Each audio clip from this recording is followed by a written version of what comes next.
A sign hangs next to the cradle of Texas Liberty, reminding visitors that concealed firearms are not permitted on the grounds.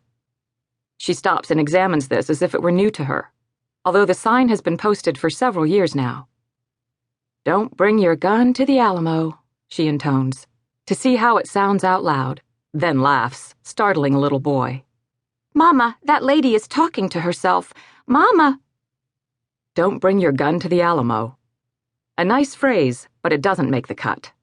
She won't record it in one of her little notebooks, the ones where she keeps her lists of first lines, fragments of poems, names for everything. Names for bands, names for songs. Names for the children she'll never have, and titles for the memoirs she'll never write.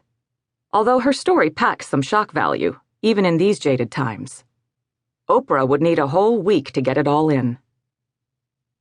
Within the walls, it's like being in a shallow dish, azure sky above, the taller buildings crowded around, dwarfing the Spanish mission, which isn't very big to begin with. She walks through the gardens, noting the placement of each plant, each bench, each sign. Change is not to be tolerated.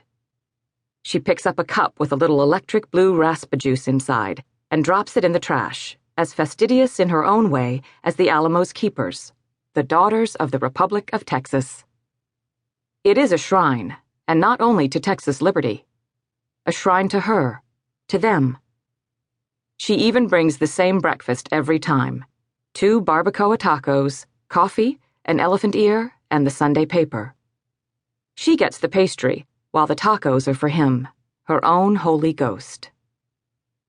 He had been the first to bring her here, although she later learned she had not been the first he had brought here. Important distinction. Nor would she be the last, as it turned out. "Ever had breakfast at the Alamo?"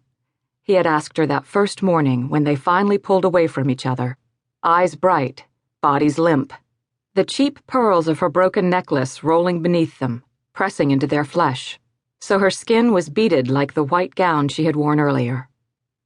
When everything was over, when she was banished from his life and had nothing left, she still had those words. Breakfast at the Alamo. She knew others would be charmed by them, as she had once been charmed.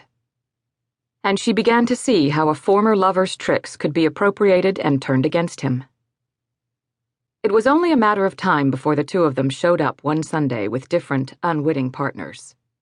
She caught his glance across the courtyard, held it tight. The young woman with him had tried to see where his gaze had strayed, but he grabbed her hand and retreated.